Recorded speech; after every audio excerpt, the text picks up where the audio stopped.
Namu Myoho Renge Kyo.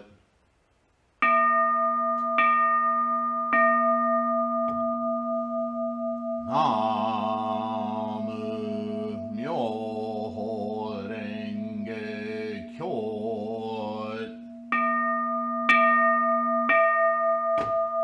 Namu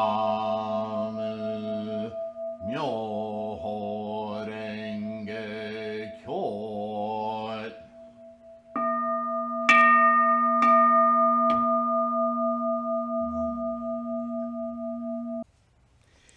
Namo Myoho Renge Kyo. Thank you for being here. Welcome. If you're new to us, welcome back to those who've been following this man, Sylvain, for a long time. I appreciate every one of you, and mostly, because what does it matter if some old man appreciates you? Hopefully there's some value to that, but mostly my appreciation is for your efforts, for your continued practice, for your study. That constantly amazes me. This practice does require effort and commitment, and that commitment is driven by a confidence that it's happening, it's working, right? And our life continues to better, albeit sometimes we run into karmic obstacles that we don't think we're ready for, but the reason we encounter them is because we are. And invariably, when we come out the other side, major changes have happened in our lives. But it requires that we pay attention and that we're aware. So on that subject, the Lankavatara is now going to shift with Shakyamuni's response on, once again, because he has done this many times throughout his sutras, address the nature of mind. He did this much early on, many years earlier in Sutra, and I have a transcript, I think it's in 4 parts, on threefoldlotus.com on the core study materials page. Near the bottom of all because I did this a long time ago, of all those buttons, you'll see part 1, part 2, part 3, part 4, if I remember correctly, of the I think it's called the location of the mind. Okay? Just to demonstrate that even in the early sutras, might even be an Agama Sutra that this is from. Anyway, he here, to a different audience, a more evolved audience, he's discussing that, again, the nature of mind. Where does this come from? How does it work? Blah, blah, blah. I apologize. I didn't get much sleep last night. My little dog, Chloe, she's really struggling with her nose injury and her apnea, and she just, every time she panics, she would come and wake me up. And anyway, you don't need to know that whole drama, but that's my way of explaining why I'm a little droopy today, okay? So here we go.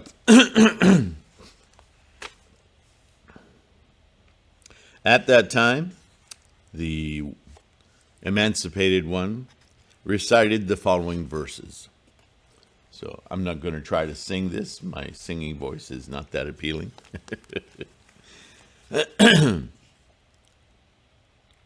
Like waves that rise on the ocean, stirred by the wind, dancing and without interruption. He's describing the state of energy, okay? The Alaya ocean, the 8th consciousness, in a similar manner,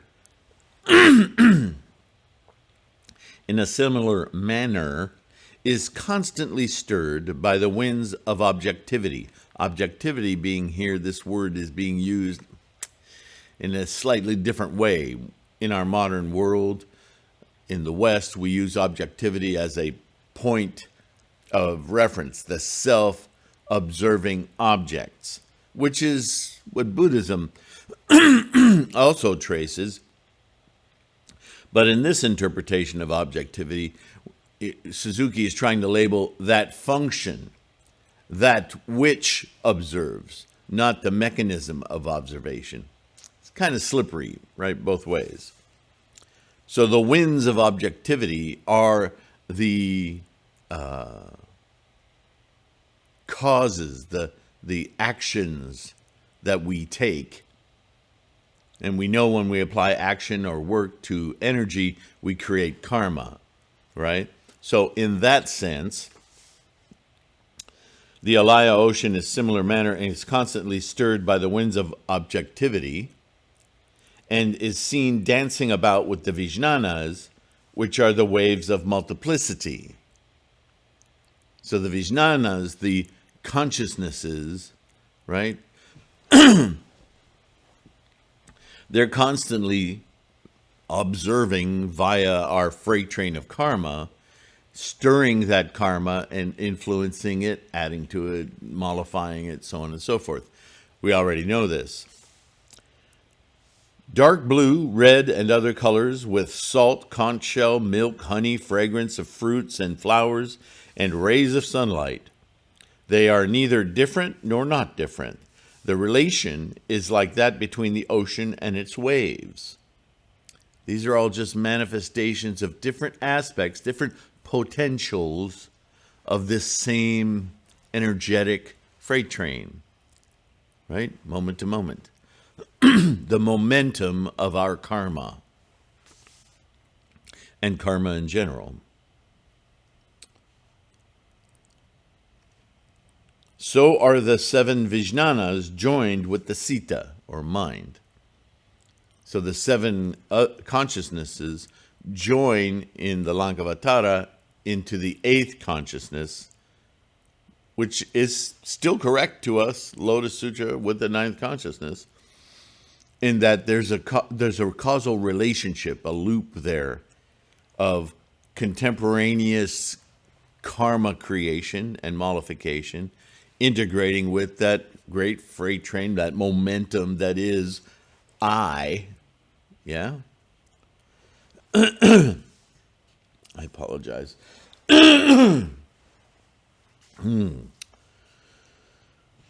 Ingestion.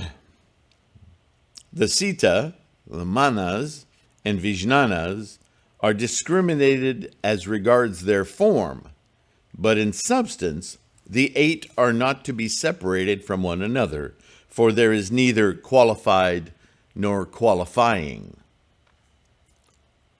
So that's an interesting perspective. It intimates that there's a 9th consciousness without labeling it so. It basically says that of the 8 consciousnesses, we distinguish them as different colorations or facilities or aspects of mind. But in truth, all 8 consciousnesses work in concert as one. And we observe that totality. Well, who's the observer? It says there is no qualified nor qualifying, but that's because the observer, our Buddha-ness, isn't something with a self-nature. It's just a cognitive separation.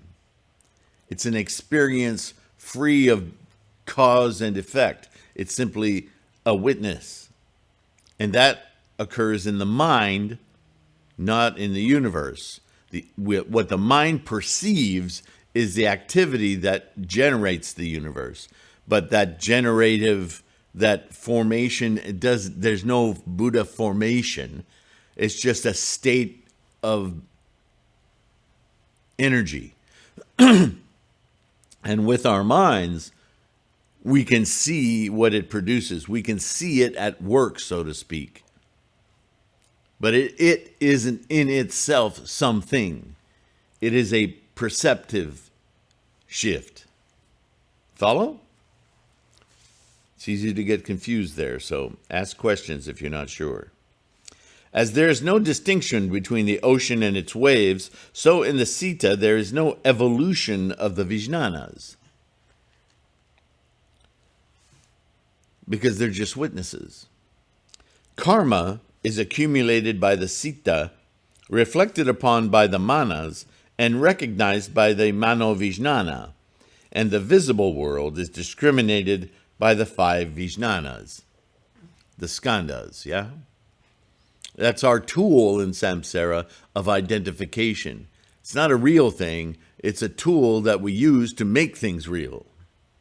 That's where they arrive at the statement mind only. And I've already talked about that fallacy and how it becomes something much more meaningful later in the Lotus Sutra. But at this point, they're still kind of in that muck, yeah? Varieties of colors such as dark blue, etc., are presented to our Vijnana. Tell me, great Muni, how there are these variations of color like waves on an ocean. There are no such varieties of color in the waves. It is for the sake of the simple-minded that the Sita is said to be evolving as regards form. In other words, the ignorant, the uninitiated into the depths of Buddhist thought. So to them, yeah, the chair is blue, the ottoman is green, the grass is orange, whatever. We don't generally talk to one another in samsara with reference to the mind's functioning of categorization, of thingifying the world around us. We just give everything labels and everybody agrees and we move on. So we make everything permanent. Okay, that's a that. Let's move on to that. That's a that. So on and so forth, right? There is no such evolving in the Sita itself, the mechanism of samsaric mind that perceives, cognates, categorizes, identifies, discriminates, all of the thingness of potential. We never think about things as instantiations of a great potential. We think about them individually. We don't care where you came from. This is what you are, period. Where there is comprehension, there is that which comprehends, as in the case of waves and ocean. So there's the self-identification that I keep talking about. Where there is identification, there's an identifier. And by identifying, we create the identifier. We shape the identifier. Body, property, and abode are presented as such to our Vijnanas, and thus they are seen as evolving in the same way as are the waves of the ocean. The ocean is manifestly seen dancing in a state of waviness. How is it that the evolving of the Alaya is not recognized by the intellect, even as the ocean is? Because the Alaya is a container of energies, not an actual thing. It's the formations of form in a collective habit energy, right? The tendencies and conditions don't appear to us. They seem to appear to us in their produced forms, but not in their process itself. When the sun rises, that the Alaya is compared to the ocean is only for the sake of discriminating intellect of the ignorant. The likeness of the waves in motion is only brought out by way of illustration, which is what I was just saying. When the sun rises, it shines impartially on people high and low. So thou who art the light of the world shouldest announce the truth, tattvam, to the ignorant. How is it that in establishing thyself in the Dharma, thou announcest not the truth? If the truth is announced by me, the truth is not in the mind. That's an interesting statement. And the first part of 14 is ascribed to Mahamati in the Sung and Tang, but Wei gives both to Mahamati. Yeah, I'm sure you've noticed, we started by saying that Shakyamuni is going to now, in prose form, in verse form, his answer. But somewhere in here, there was started to be an exchange again between Mahamati and Siddhartha, Shakyamuni. I think we can pick up on that as we read. It seems pretty obvious. As the waves appear instantly on the ocean, or images in a mirror or a dream, so the mind is reflected in its own sense fields, which is this perception of self that I was describing earlier. Identification presupposes or implies isn't the word, because it's explicitly calling out a perceiver. The perceived is perceived by a perceiver. Perception doesn't happen on its own. It happens as a result of the perceiver. So there's this mechanism that is samsara. It's our attachment mechanism, yeah?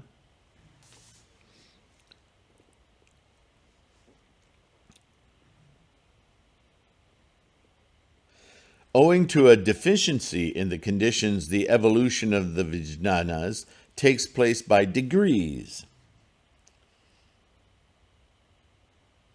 So this might be out of order. This ought to belong to the preceding verse, not wishing, however, to disturb the original notation. The translator has followed the text. In that which follows, the reader is asked simply to look for the sense and to pay no attention to the division of the verses. So here's a translation problem, right? I think if we just keep going through it, they'll order themselves, hopefully. Owing to the deficiency in conditions, the evolution of the vijnanas takes place by degrees. The function of the mano-vijnana is to recognize that, and that of the manas is to reflect upon. While to the five vijnanas, the actual world presents itself, there is no gradation when one is in a state of collectedness, like unto a master of painting or his pupils, who arranges colors to produce a picture. I teach. The picture is not in the colors, nor in the canvas, nor in the plate. You know, it's interesting that he uses an art analogy. I did that the other day. Interesting. In order to make it attractive to all beings, a picture is presented in colors. What one teaches transgresses, for the truth is beyond words. Establishing myself in the Dharma, I preach the truth for the yogins, for those who practice. I wish I didn't use the word yogins, because that's kind of a specific school that mishmashes Hinduism and Buddhism and all sorts of other things. So I think I'll replace that word with simply practitioners. It was much more accurate. The truth is the state of self-realization and is beyond categories of discrimination. Yo. I teach it to the sons of the victorious. The teaching is not meant for the ignorant. What is seen as multitudinous is a vision which exists not. So your ideation, your mind's collection of thingifying is completely an illusion and constructed of the mind, whereas the functioning of that mind comes not from the discriminations. Right? It comes from elsewhere. And if you're trying to teach that concept to somebody who's not aware of or even seeking the teachings of Buddhism, you're kind of wasting your time, because they're going to turn that into mysticism or magic or New Age religions or so on and so forth. Yeah. The teaching itself is thus variously given, subject to transgression, depends on who you're talking to. The teaching is no teaching whatever if it is not to the point in each case. So if you're not addressing people's capacity, then the teaching isn't even a teaching. It's another distraction. According to the nature of a disease, the healer gives its medicine. Even so, the Buddhas teach beings in accordance with their mentalities. This is indeed not a mental realm to be reached by the philosophers and the Shravakas. You can't intellectualize Buddha-ness. What is taught by the leaders is the realm of self-realization. This is the quixotic English terminology that Suzuki is using here. The self-realization is more accurately a transcendence of self, right? A Buddha realization. But again, we don't have that ninth consciousness, and Suzuki is stuck in the realm of Chan and Zen. So he wants everything. He is, contrary to what he just wrote down, intellectualizing. Self-realization is an intellectual exercise in taking the self and making it realize liberation. How can you do that from something that's not liberated? Because the idea of self is an identification. It's problematic, but let's go on. Further, Mahamati, now this is Shakyamuni speaking, we can be sure, if the Bodhisattva should wish to understand fully that an external world to be subsumed under categories of discrimination, such as the grasping subject of the grasped object is of mind itself, let him be kept away from such hindrances as turmoil, social intercourse, and sleep. Let him be kept away from the treatises and writings of the philosophers, from things belonging to the vehicles of Shravakahood and Pratyeka Buddhahood. Let the Bodhisattva Mahasattva be thoroughly acquainted with objects of discrimination which are to be seen as of the mind itself. That's not a complete emancipation, is it? He's telling this Bodhisattva, if he wishes to reach toward his enlightenment, he needs to disconnect from all of these teachings of grasping and the grasper. Stay away from all that turmoil and social intercourse, and even sleep. And let the Bodhisattva Mahasattva be thoroughly acquainted with objects of discrimination which are to be seen of the mind itself. So there's an attempt in that statement to say, stop thinking about how, or as I often comment, the why, because that's a social discourse. Stop thinking about the how things happen and just ponder the nature of things happening, manifesting, and the ideation occurring in your witnessing of stuff. He's pointing to that mechanism of self-identification. Without considering where things come from, look at your relationship to things. What is your mind observing? Can you see that process at work? I'm not sure that this language is making that very clear. Let's see how he goes on. Further, Mahamati, when the Bodhisattva Mahasattva establishes himself in the abode where he has gained a thorough understanding of the mind by means of his transcendental knowledge, in other words, observation of the mind, not by the mind, but by the facility of mind that can look upon itself. Remember, we're still in the 8 consciousness levels here. He should later discipline himself in the cultivation of noble wisdom in its triple aspect. So take that insight and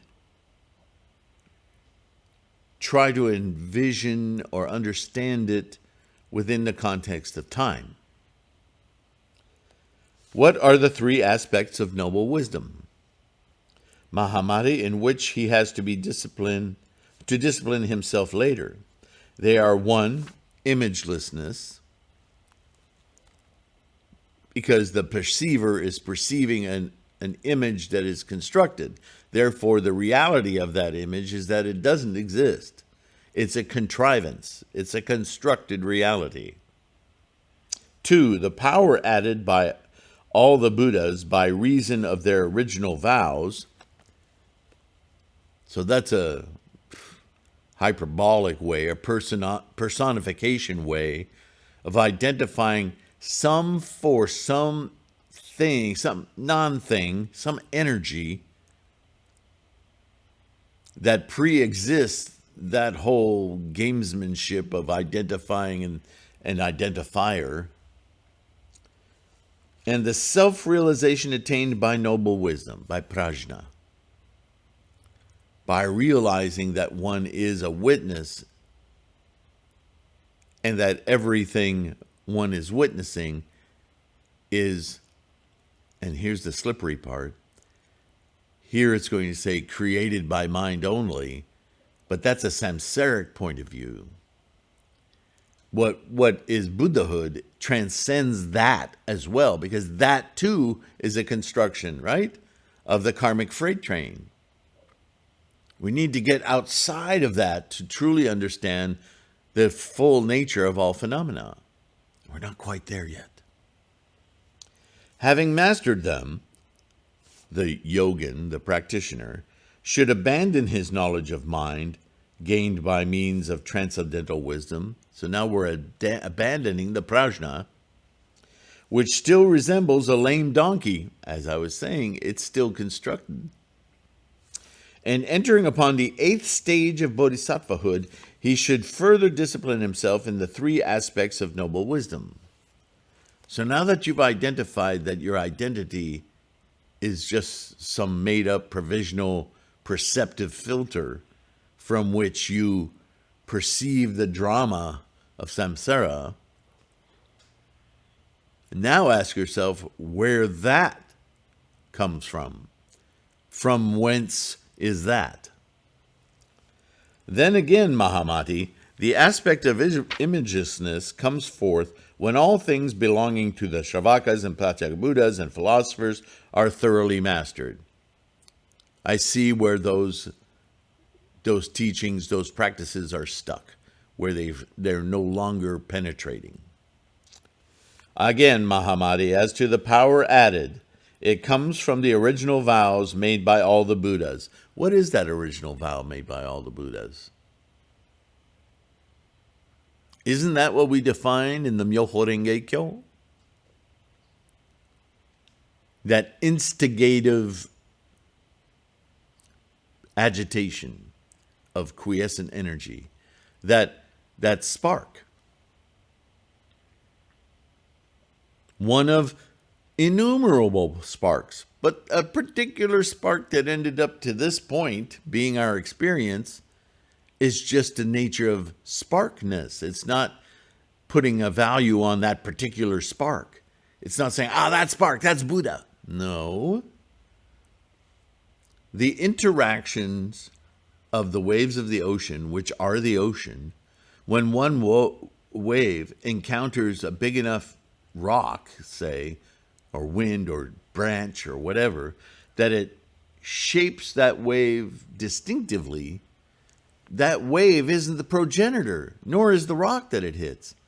It's just in the action and state and tendencies and conditions of the waves, a particular one at a particular moment in a particular location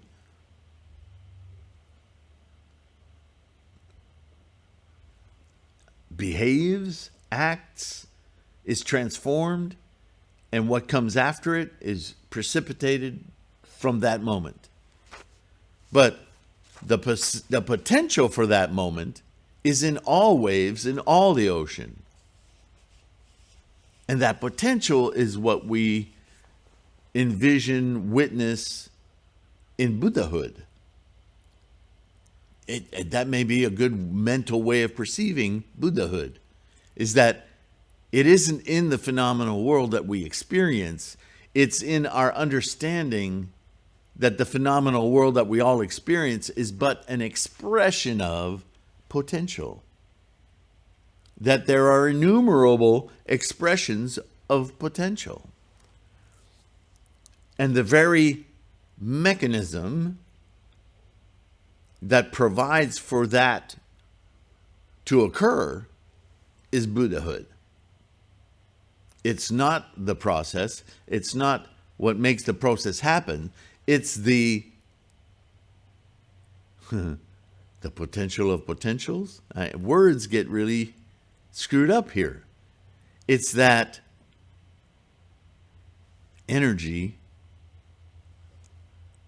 an opportunity, the fact that there's always opportunity with potential to manifest from its own tendencies and conditions. That's Buddhahood, right?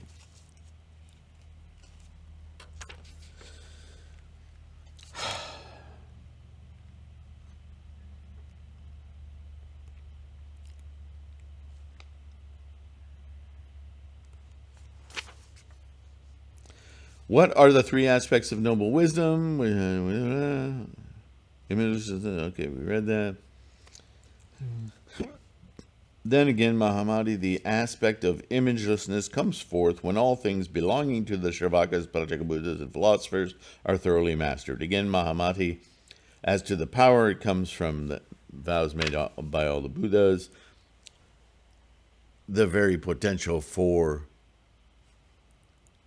any manifestation, the potential of potential, the opportunity for potential. Let's say it like that, so it's less repetitive. Again, Mahamati, as to the self-realization aspect of noble wisdom, it arises when a bodhisattva, detaching himself from viewing all things in their phenomenality, realizes the samadhi body, whereby he surveys the world as like unto a vision, and further goes on to the attainment of the Buddha stage. Mahamati, this is the triplicity of the noble life. Furnished with this triplicity, noble ones will attain the state of self-realization, which is the outcome of noble wisdom, prajna. For this reason, Mahamati, you should cultivate noble wisdom in its triple aspect. So this is addressing, now it becomes clearer, the samsaric existence of you and I, monks, humans, coursing the world with, albeit a discerning mind. It's our facility to understand. So yeah, it's there.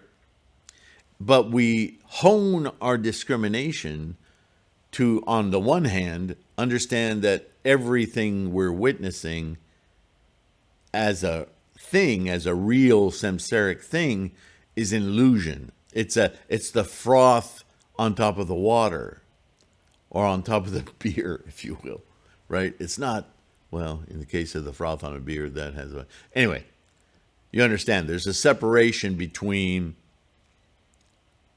thingifying the things of the world and the process that produces the things of the world, which, with the facility of the mind, we can re-perceive as nothing to be held.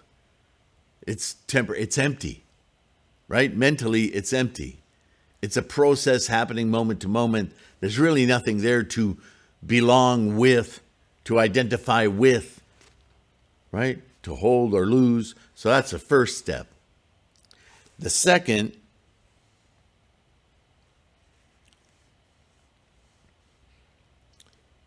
is that because we change the relationship of our identity of identified and identifier, then the nature of our identifier, our self, becomes detached and therefore moves into the word used, samadhi, into this meditation on what is life, what is this experience I am witnessing.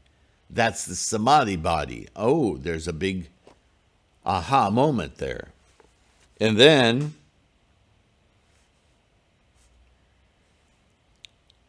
goes on to the attainment of the Buddha stage.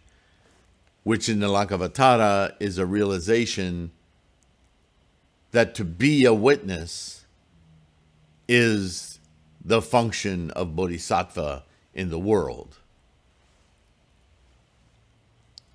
That's not unlike Buddhahood, except that it kind of stops just a half step short, doesn't it? Because there's still a self which realizes. That's self-realization. How do we transcend that? This is something we haven't discussed yet. But this is the triple aspect, the triplicity he's talking about. There's the phenomenal universe. There's the perceiver of the phenomenal universe. And then there's the perceiver of the perceiver. The understanding that all of it is just a witnessing of the ocean. Waves, no waves, whatever forms they are, it's all water. But there's something pre-water, outside water, and we're dancing around it right now. Where are we time-wise? Okay.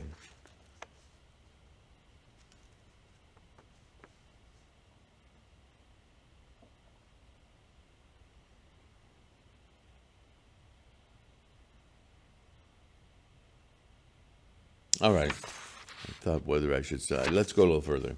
At that moment, Mahamati, the Bodhisattva Mahasattva, knowing what was going on in the minds of the Bodhisattvas who were gathered there, because they all think like me, and empowered by the power added to him by all the Buddhas, so he's got an insight here, asked the emancipated one concerning the doctrine known as examining into the reality of noble wisdom.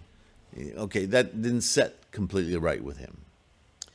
Tell me, Shakyamuni, the doctrine of examining into the reality of noble wisdom, depending on which the 108 statements are to be distinguished, the doctrine depending on which the Tathagatas, Arhats, fully enlightened ones, will analyze and disclose the nature and course of false imagination for the sake of the Bodhisattva Mahasattvas who have fallen into the way of looking at things from their aspects of generality and individuality. Thus, the Bodhisattvas will be instructed in the analysis and thorough examination of false imagining or imagination, and thereby they will have purified the passage purified, which leads to the egolessness of things and persons, and get an illumination on the stages of bodhisattvahood, and further, going beyond the bliss of the tranquilizations belonging to all the Shravakas and Pratyeka Buddhas and philosophers, will attain the Dharmakaya of the Tathagata, which belongs to the realm and course of the Tathagatahood, transcending thought, and in which there is no rising of the five dharmas. That is to say, they will attain the Tathagata body, which is the dharma, intimately bound up with the understanding born of transcendental knowledge, and which, entering into the realm of Maya, reaches all the Buddha lands and heavenly mansions of Tushita, and the abode of the Ankanishta. Now, don't you find it fascinating that we're talking about attaining this amazing, all-knowing, really, insight, the Tathagatahood, and yet here he is defining that Tathagatahood as body, place, time. He's giving all the samsaric definitions to something that's supposed to be completely free of definitions. I find that fascinating.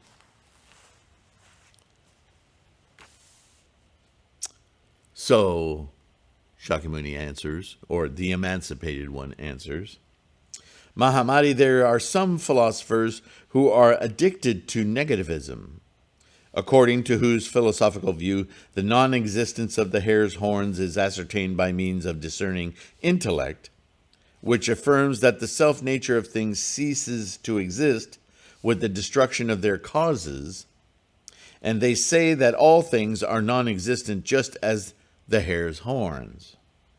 Again, Mahamati, there are others who, seeing distinctions existing in things as regards the elements, qualities, atoms, substances, formations, and positions, and attached to the notion that the hare's horns are non-existent, assert that the bull has no horns. There are, Mahamati, those who have fallen into the dualistic way of thinking, being unable to comprehend the truth of mind only. They desire, it should be karma only there. Think about that.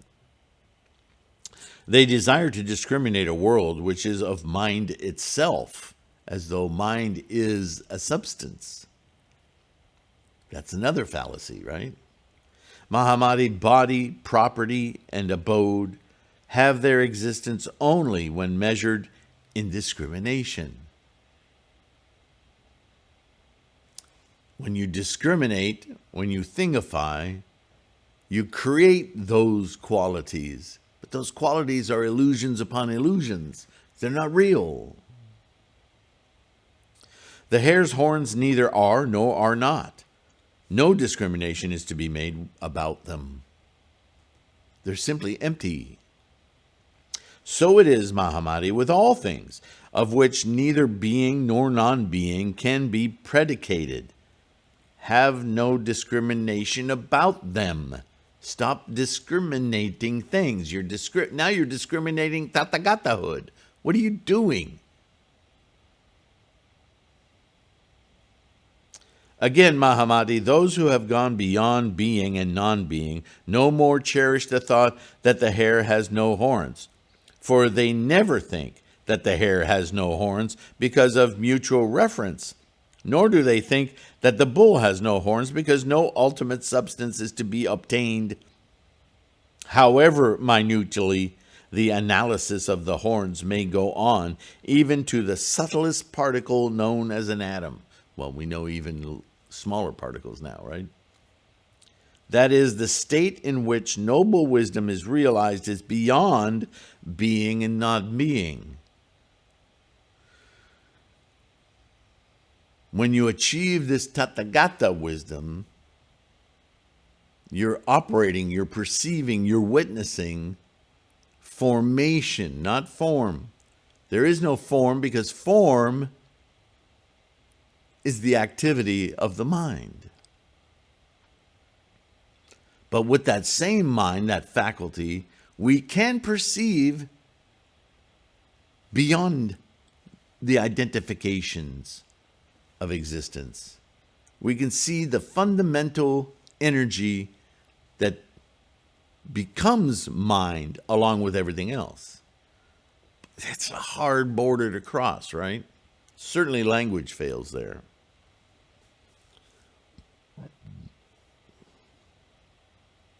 At that time, Mahamati, the Bodhisattva Mahasattva, said this to the emancipated one. Is it not this way, emancipated one, that seeing how discrimination takes place, we proceed to refer to this to the non-rising of discrimination and infer that the horns exist not? He's still trying to work from that base of being, yes? The emancipated one said, no, indeed, Mahamati, the non-existence of the horns has no reference to the non-rising of discrimination. There's no connective tissue there outside of the relations and associations made by the mind. So if you're going to transcend that made mind, then to try to magically make that mind realize that is discrimination, and therefore it obviates that the horns of the hare exist to be able to deny that they exist.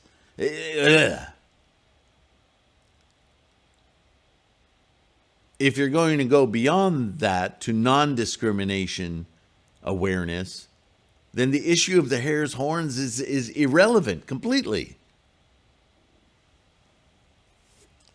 But Mahamati's having a really hard time with this, right?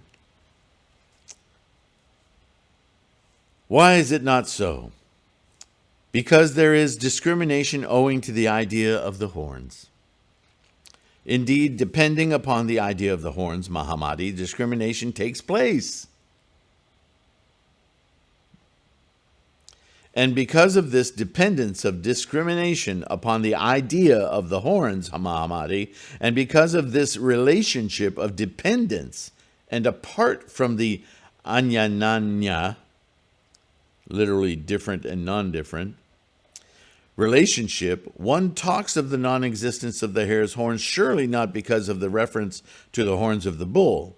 If again, Mahamati, discrimination is different from the hare's horns, it will not take place by the reason of the horns, and therefore the one is not different from the other. But if it is not different, there is a discrimination taking place by reason of the horns, and therefore the one is different from the other. However minutely the atoms are analyzed, no horn substance is obtainable. The notion of the horns itself is not available when thus reasoned. Right? So on the one level, as I've said in different language, to say that something does not exist is a statement of the existence of something to which one must arise the discrimination that it does not exist. But if you see deeply into the nature of whatever it is, that it never existed in the first place, because energy, then there is nothing to discern or to discriminate as existing or not existing. Makes sense, right? As neither of them, that is, the bulls nor the hares, are existent, in reference to what should we talk of non-existence? Therefore, Mahamati, the reasoning by reference as regards the non-existence of the hare's horns is of no avail. You're still stuck in ego. You're still stuck in thingifying of the world. You haven't transcended that mental ideation, that identification, that relationship you have with stuff. You're still intellectualizing about it. The non-existence of the hare's horn is asserted in reference to their existence on the bull, but really a horn itself has no existence from the beginning. Have therefore no discrimination about it. Stop analyzing the stuff. Stop analyzing your relationship to the stuff. Start peering underneath that ocean. The nature of stuffness. Mahamati, the dualism of being and non-being as held by the philosophers does not obtain, as we see in the reasoning of the horns. Because the ego's in the way, the self, the identified identifier hasn't left the room. Again, Mahamati, there are other philosophers affected with erroneous views who are attached to such notions as form, cause, and figure, not fully understanding the nature of space and seeing that space is disjoined from form. They proceed to discriminate about their separate existences. But Mahamati, space is form. And Mahamati, as space penetrates into form, form is space. This is something I talk about all the time. To establish the relation of the supporting and supported, Mahamati there obtains the separation of the two, space and form. Mahamati, when the elements begin to evolve a world, they are distinguishable one from another, thingifying. They do not abide in space, and space is not non-existent in them. Because, as we know, everything is mostly space anyway. It is the same with the hare's horn, Mahamati, whose non-existence is asserted in reference to the bull's horns. But Mahamati, when the bull's horns are analyzed to their minutest atoms, which in turn are further analyzed, there is, after all, nothing to be known as atoms. Wow, he's talking quantum. This is amazing. The non-existence of what is to be affirmed in reference to what? As to the other things too, this reasoning from reference does not hold true. Because if there's a reference in order to distinguish or discriminate differences, then you're in it. You're in the discriminations. You haven't left. You're fooling yourself. At that time, the emancipated one said this to Mahamati, the Bodhisattva Mahasattva. Mahamati, you should discard the views and discriminations that are concerned with the horns of a hare and a bull, with space and form. And also, Mahamati, let you and the other bodhisattvas reflect on the nature of discrimination which they have of the mind itself, and let them go into the bodhisattva lands where they should disclose the way of disciplining themselves in the manifestations of mind itself. Where are we time? Okay, that's long enough. Next part 13. Then at that time, the emancipated one recited these verses, and he goes into verse again. So, this is, yeah, I don't blame you if you suddenly decide, you know what, this Lankavatara, it's too, there's too much word salad in it. A lot of people would say that of Chan and Zen, too. In fact, they kind of make fun of it themselves with the koans and so forth. They love their language play. But, you know, this is the limitation of a certain capacity. It's not fully liberated. It's stuck in the dance of, look, nothing's real, but here it is. Right? I mean, it's a profound insight. But it's not Buddhahood. Although the rhetoric is that this is the way to get there. And that is explained later in the Lotus Sutra. So again, this is a provisional or preparatory teaching, opening the facilities of the mind to prepare for the greatest insight of all, right? Namo Myoho Renge Kyo. Thank you for listening. Thank you for being here. Patrons, we all thank you for your support. If this has stirred your imagination, created an impetus to chant and redouble your practice, inspired in any way, please consider liking and certainly subscribe to help this channel grow. And if you can, as the patrons do, whether it's once in a while or a monthly recurring donation, yeah, we need your help to keep our equipment going, maybe improve it, and eventually maybe have live interactions. But there's a lot that has to happen before, financially and equipment-wise, before that can manifest. So we rely on our patrons for that, yes? Thank you so much. Namo Myoho Renge Kyo. I will see you in the next one. Bye for now.